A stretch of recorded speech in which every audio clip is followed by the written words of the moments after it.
അങ്ങനെ India group സ്റ്റേജിലെ അവസാനത്തെ മത്സരവും വിജയിച്ച് എല്ലാ മത്സരങ്ങളും വിജയിച്ച് രാജകീയമായിട്ട് തന്നെ സൂപ്പർ 8ലേക്ക് കടക്കുന്നു. നെതർലൻഡ്സിനെതിരെ 17 റൺസിൻ്റെ ഒരു വിജയമാണ് ഇന്ത്യക്ക് സ്വന്തമാക്കാനായിട്ട് സാധിച്ചത് എന്നുള്ളതാണ്. പക്ഷേ ഈ ഒരു മത്സരത്തിൽ സത്യം പറഞ്ഞു കഴിഞ്ഞാൽ നെതർലൻഡ്സിൻ്റെ ഒരു പെർഫോമൻസ് ഒരു തരത്തിൽ ഇമ്പ്രസീവ് ആയിരുന്നു എന്ന് തന്നെ പറയേണ്ടി വരും. എന്നാൽ അവർ തോൽക്കാൻ ഇടയായ ചില കാരണങ്ങളും ഈ ഒരു മത്സരത്തിൽ ഉണ്ടായിട്ടുണ്ട് എന്നുള്ളതാണ്. എനിവേ, ആദ്യം ബാറ്റ് ചെയ്യാൻ ഇറങ്ങിയിട്ടുള്ള ഇന്ത്യ 193 റൺസാണ് എടുത്തിട്ടുള്ളത്. ആ ഒരു വിജയലക്ഷ്യം എന്ന് പറഞ്ഞു കഴിഞ്ഞാൽ ഇപ്പം 194 അത് പിന്തുടർന്ന് ഇന്ത്യ പോലത്തെ ഒരു ബോളിംഗ് നിരയ്ക്കുള്ള ടീമിനെതിരെ നെതർലൻഡ്സിനെ പോലത്തെ ഒരു ടീമിന് എത്തുക എന്ന് പറഞ്ഞു കഴിഞ്ഞാൽ ബുദ്ധിമുട്ടാണ്. പക്ഷേ അവർ ആ ഒരു ഘട്ടത്തിലും 17 റൺസ് അകലെ മാത്രമാണ് കീഴടങ്ങേണ്ടി വന്നത്. അവസാനത്തെ ഓവർ വരെ ആ ഒരു മത്സരത്തിൻ്റെ ഒരു ആവേശം നീണ്ടു നിന്നു എന്ന് പറയുന്ന സാഹചര്യത്തിൽ വരെയൊക്കെ എത്തിയിരുന്നു എന്നുള്ളതാണ്. എന്താണെങ്കിലും ഇന്ത്യ ബാറ്റ് ചെയ്യാൻ ഇറങ്ങിയപ്പോൾ അഭിഷേക് ശർമ്മ കഴിഞ്ഞ മത്സരങ്ങളിലൊക്കെ തന്നെ റൺസ് എടുക്കാണ്ട് പുറത്തായ സിറ്റുവേഷനാണ്. എന്നാൽ ഇതാ തുടർച്ചയായിട്ടുള്ള മൂന്നാമത്തെ മത്സരത്തിലും അദ്ദേഹം ഡക്കായി തന്നെ പുറത്താകുന്നു. ലോകത്തിലെ 1-ാം നമ്പർ ബാറ്ററാണ്. പക്ഷേ ICC T20 ലോകകപ്പിൽ ഇതേവരെ അദ്ദേഹത്തിന് ഒരു റൺസ് പോലും എടുക്കാനായിട്ട് സാധിച്ചിട്ടില്ല എന്നുള്ളതാണ്. സ്റ്റിൽ അദ്ദേഹം ആ ഒരു പ്രഷർ സിറ്റുവേഷനിലേക്ക് പോയി എന്ന് പറയുന്നൊരു കാര്യമാണോ ഇനിയുള്ളത്? ഇനിയിപ്പോൾ സൂപ്പർ 8 അദ്ദേഹത്തിന് അവസരങ്ങൾ ലഭിക്കുമോ? അതോ അദ്ദേഹത്തിന് ആ ഒരു 1-ാം നമ്പർ ആ ഒരു ലെവലിലേക്ക് എത്തിയെന്ന് പറഞ്ഞു കഴിഞ്ഞാൽ വെറുതെ ഒന്നുമല്ലല്ലോ. അതുകൊണ്ട് തന്നെ പെട്ടെന്നൊന്നും ഒഴിവാക്കാനുള്ള സാധ്യതകൾ എനിവേ കാണുന്നില്ല. പക്ഷേ ഇഷാൻ കിഷൻ സത്യം പറഞ്ഞു കഴിഞ്ഞാൽ T20 വേൾഡ് കപ്പിൽ തകർക്കുകയാണ്. ഈ ഒരു മത്സരത്തിലാണെങ്കിലും അദ്ദേഹം കൂൾ ആയിട്ടാണ് കളിച്ചത്. നമ്മൾ പറഞ്ഞാൽ ഇപ്പോൾ ഔട്ട് ഓഫ് സിലബസിലുള്ള ഇഷാൻ കിഷനാണ് വന്നിട്ട് വേൾഡ് കപ്പിൽ ഇന്ത്യക്ക് വേണ്ടി കസറുന്നൊരു പെർഫോമൻസ് നടത്തുന്നത്. പക്ഷേ ഈ ഒരു മത്സരത്തിൽ 7 ബോൾ 18 എടുത്തത്. പക്ഷേ ഒരു അൺലക്കി ആയിട്ടുള്ളൊരു വിക്കറ്റാണ് അദ്ദേഹത്തെ സംബന്ധിച്ചിടത്തോളം. അതായത് ആര്യൻ ഡട്ടാണ് വിക്കറ്റ് ഇട്ടത്. അതുപോലെ തന്നെ അഭിഷേക് ശർമ്മയുടെ വിക്കറ്റ് ഇട്ടതും ആര്യൻ ഡട്ടാണ് കേട്ടോ. അദ്ദേഹത്തിൻ്റെ ഒരു പ്രകടനം ഈ ഒരു മത്സരത്തിൽ ഏറ്റവും എടുത്തു പറയേണ്ടതാണ്. കാരണം 4 ഓവറിന് വെറും 19 റൺസ് മാത്രം വിട്ടുകൊടുത്ത് 2 വിക്കറ്റ്. ആ 2 വിക്കറ്റുകൾ ആരുടെയാണ് നേടിയത്? അതാണ് ഏറ്റവും ഇമ്പോർട്ടൻറ്റ്. കാരണം അഭിഷേക് ശർമ്മയുടെയും അതുപോലെ തന്നെ ഈ ഇഷാൻ കിഷൻ്റെയും വിക്കറ്റാണ്. പിന്നെ സൂര്യകുമാർ യാദവും തിലക് വർമ്മയും ഒക്കെ ആണെങ്കിലും ഇന്നിങ്സ് ഇപ്പം പ്രത്യേകിച്ച് തിലക് വർമ്മയുടെ കാര്യം ഒന്ന് എടുത്ത് പറയണം. കാരണം ഈ ഒരു മത്സരത്തിൽ 27 പന്തിൽ 31 റൺസാണ് എടുത്തത്. അദ്ദേഹം ആദ്യം ഒരു കഴിഞ്ഞ മത്സരങ്ങളിലേതെന്ന പോലെ അല്ലാത്ത ഒരു ഹിറ്റിംഗ് ശ്രമങ്ങളൊക്കെ തുടക്കത്തിൽ നൽകി. പക്ഷേ വീണ്ടും ഈ പറയുന്നത് പോലത്തെ ഒരു സിറ്റുവേഷനിലേക്ക് കുറച്ച് സ്ട്രൈക്ക് റേറ്റ് കുറഞ്ഞൊരു ഇന്നിങ്സാണ്. അദ്ദേഹത്തിന് 114 സ്ട്രൈക്ക് റേറ്റ്. കഴിഞ്ഞ മത്സരങ്ങളിലൊക്കെ ആണെങ്കിലും ഇപ്പം പറയുന്നുണ്ടായിരുന്നു ഒരു സിറ്റുവേഷൻ അനുസരിച്ചുള്ള ഇന്നിങ്സ്. പക്ഷേ ഈ ഒരു കാര്യത്തിൽ ഇപ്പം അതൊരു തുടർക്കഥയായിട്ട് മാറിക്കൊണ്ടിരിക്കുമ്പോഴത്തേക്കും ആരാധകരുടെ സൈഡിൽ നിന്നും വിമർശനങ്ങളൊക്കെ ഏൽക്കേണ്ടി വരുന്നുണ്ട്. തിലക് വർമ്മയുടെ ഈ ഒരു വേൾഡ് കപ്പിലെ ഒരു പെർഫോമൻസ് നമുക്ക് നോക്കുന്ന സമയത്ത്. സൂര്യകുമാർ ആണെങ്കിൽ പോലും ഇപ്പം 28 പന്തിൽ 34 ബെറ്റർ സ്ട്രൈക്ക് റേറ്റ് ആണ്. പക്ഷേ ഈ ഒരു മത്സരത്തിൽ ശിവം ദൂബെ 31 പന്തിൽ 66 റൺസ് എടുത്തിട്ടുള്ള ഒരു കിണ്ണം കാച്ചിയ പ്രകടനം തന്നെയാണ് നടത്തിയത്. അതെടുത്ത് പറയാതിരിക്കാൻ പറ്റില്ല. പ്രത്യേകിച്ച് ഈ ലോകകപ്പിലുടനീളം ശിവം ദൂബെ നടത്തുന്ന പെർഫോമൻസ് എന്ന് പറഞ്ഞു കഴിഞ്ഞാൽ ടോപ്പ് നോച്ചാണ്.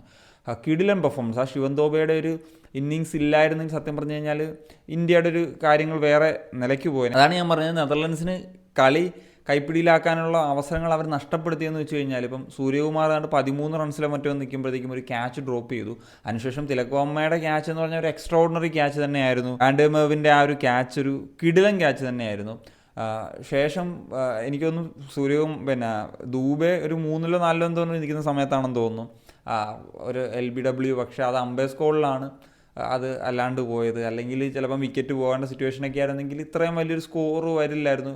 അവസാനം ഹാർദിക് പാണ്ഡ്യ ഒക്കെ അടിച്ചു. എങ്കിലും ആ ശിവൻ ദൂബെയുടെ ആ ഒരു ഇന്നിങ്സാണ് ഏറ്റവും ക്രൂഷ്യലായിട്ട് ഈ ഒരു മത്സരത്തിൽ മാറിയത് എന്നുള്ളതാണ്. ഇപ്പം ആര്യൻ ഡട്ട് കൂടാണ്ട് ലോഗൻ വാൻ ബീക്ക് ആണെങ്കിലും 4 ഓവറിന് 3 വിക്കറ്റ് നേടി. പക്ഷേ 56 റൺസ് വിട്ടുകൊടുക്കുന്നൊരു സിറ്റുവേഷൻ ഉണ്ടായി എന്നുള്ളതാണ്.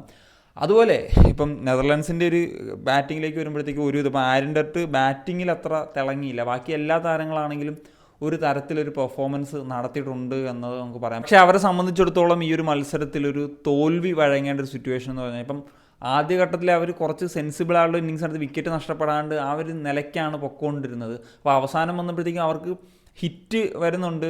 അവസാനം പറഞ്ഞല്ലോ 17 റൺസ് മാത്രം അകലെയാണ് നഷ്ടമായത്.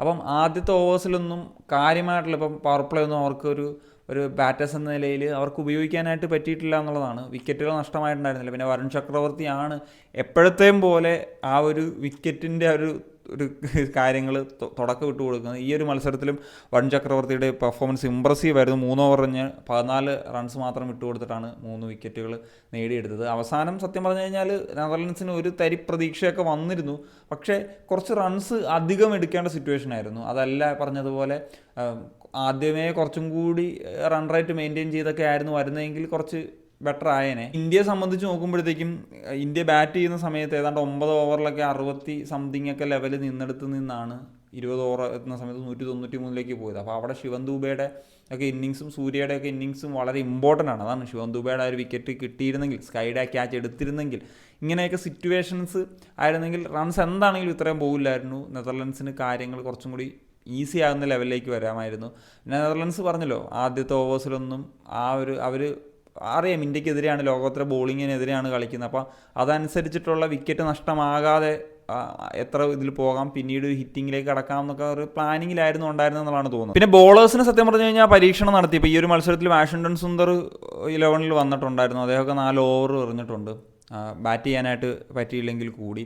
അങ്ങനെ അഭിഷേക് ശർമ്മയെ കൊണ്ട് ബോൾ ചെയ്യിച്ചു. ഇപ്പം ബുംറ ആണെങ്കിലും വരുൺ ചക്രവർത്തി ആണെങ്കിലും എല്ലാവരെയും കൊണ്ട് 4 ഓവർ തികച്ച് എറിയിപ്പിച്ചില്ല. ആ ഒരു പരീക്ഷണങ്ങൾ ഒക്കെയാണ് നടത്തിയത്. പിന്നെ സത്യം പറഞ്ഞു കഴിഞ്ഞാൽ ഇങ്ങനത്തെ ഒരു ഇൻ്റർനാഷണൽ സ്റ്റേജിൽ വരുമ്പോഴത്തേക്കും ഉണ്ടാകുന്ന പെർഫോമൻസ് അത് വളരെ ഇമ്പോർട്ടൻ്റ് ആണ്. അവിടെ ഇപ്പം പറഞ്ഞു കഴിഞ്ഞാൽ ഇഷാൻ കിഷൻ്റെ പ്രകടനം, ശിവൻ ദൂബെയുടെ പ്രകടനം, സൂര്യകുമാറിൻ്റെയും ഹാർദിക് പാണ്ഡ്യയുടെയും വരുൺ ചക്രവർത്തിയുടെ ഒക്കെ പ്രകടനങ്ങൾ നമ്മൾ അപ്രിഷ്യേറ്റ് ചെയ്യാണ്ടിരിക്കാൻ കഴിയില്ല.